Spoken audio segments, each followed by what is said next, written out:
नमस्कार बच्चों। आज हमारा टॉपिक है गार्डनर का बहुबुद्धि सिद्धांत। इस सिद्धांत का विकास गार्डनर द्वारा 1983 में किया गया। इस सिद्धांत में गार्डनर ने यह स्पष्ट किया कि बुद्धि का स्वरूप एक कारकीय न होकर बहुकारकीय होता है। गार्डनर ने मूलतः 7 तरह की बुद्धि का वर्णन किया। 1998 में उन्होंने 8वां प्रकार तथा 2000 में उन्होंने 9वां प्रकार भी जोड़ा। इस तरह से गार्डनर के अनुसार अब बुद्धि के 9 प्रकार हैं, जिनका हम डिटेल में विस्तारपूर्वक अध्ययन करेंगे। इसमें आप देखिए, पहला जो प्रकार है वह है भाषाई बुद्धि। भाषाई बुद्धि में वाक्यों तथा शब्दों के बोध, क्षमता, शब्दावली, शब्दों के क्रमों के बीच के संबंधों को पहचानने की क्षमता आदि सम्मिलित होती है। अर्थात इसमें क्या होता है कि भाषाई बुद्धि में देखो बोलने के हिसाब से होता है कि हम लोग किस प्रकार हमारे बोलने को चमत्कारिक रूप प्रदान कर सकें। आप देखो, इसमें जो उदाहरण है लेखक, साहित्यकार, कवि, ये जो व्यक्ति होते हैं लेखक, साहित्यकार, कवि, इनके अंदर भाषाई बुद्धि होती है। मतलब ये क्या, भाषा के द्वारा अपने विचारों को प्रकट कर पाते हैं। दूसरा आप देखिए तार्किक गणितीय बुद्धि। इस बुद्धि में तर्क करने की क्षमता, गणितीय समस्याओं का समाधान करने की क्षमता, अंकों के क्रम के पीछे छिपे संबंधों को पहचानने की क्षमता आदि सम्मिलित होती है। मतलब इसमें क्या है, गणितीय, हमारे जो गणितीय आधार पर जो बुद्धि कार्य करती है उसको, और तर्क करने की क्षमता इसमें रहती है ना, तो तार्किक गणितीय बुद्धि होती है। तीसरा देखिए स्थानिक बुद्धि।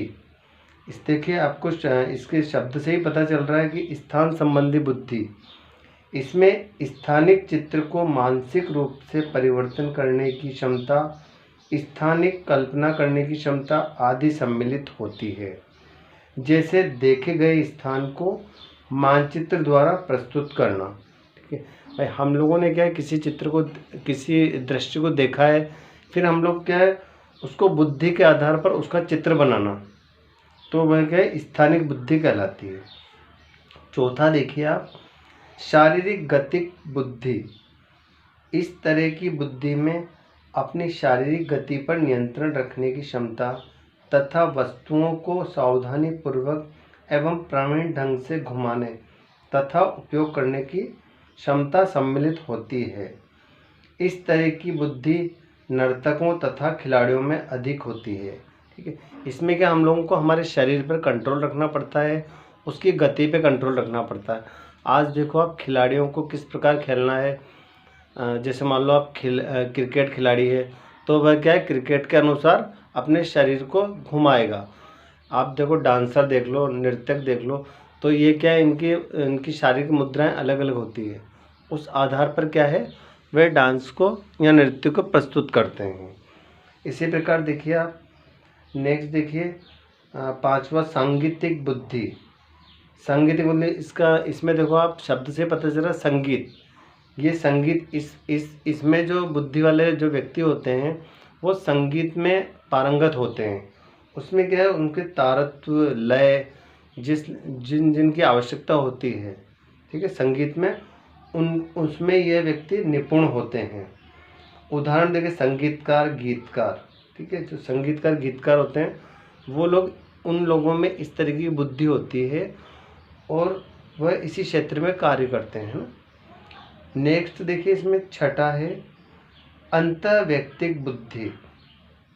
अंतर्वैयक्तिक मतलब व्यक्ति के आंतरिक जो संवेग हैं उसके आधार पर बुद्धि। ठीक है, इसमें देखिए आप इस तरह की बुद्धि में अपने भावों एवं संवेगों को समझने एवं नियंत्रित करने की क्षमता। क्योंकि देखो बहुत सारे व्यक्तियों क्या होता है, फटाफट जल्दी गुस्सा आ जाता है। ठीक है, बहुत सौ को जल्दी किसी व्यक्ति से घृणा हो जाती है। तो ये क्या है, भाव हैं, व्यक्ति के संवेग है, इनमें क्या है कंट्रोल। अगर जो व्यक्ति इन पे कंट्रोल कर सकता है उनमें अंतर्वैयक्तिक बुद्धि है। नेक्स्ट देखिए आप 7वां है व्यक्तिगत अन्य बुद्धि, ठीक है। इस तरह की बुद्धि में दूसरे व्यक्तियों की प्रेरणा, इच्छाओं एवं आवश्यकताओं को समझने की क्षमता तथा उनकी मनोदशा एवं चित्र प्रकृति को समझकर किसी नई परिस्थिति में किस तरह से व्यवहार करेगा के बारे में पूर्व कथन करने की क्षमता होती है, ठीक है। तो इसमें क्या है, दूसरे व्यक्तियों की प्रेरणा एवं इच्छाओं को आवश्यकताओं को समझने की क्षमता। आज देखिए शिक्षक होता है वह क्या है, बच्चों की जो मनोदशा है, बच्चों की इच्छाएं हैं, उनको क्या है आसानी से समझ पाता है, ठीक है। तो ये व्यक्तिगत बुद्धि, उसमें क्या है व्यक्तिगत बुद्धि है। जो मनोवैज्ञानिक होते हैं वो काउंसलर का कार्य करते हैं, तो उनमें क्या होता है व्यक्तिगत बुद्धि होती है, वह क्या है व्यक्तियों को समझ पाते हैं।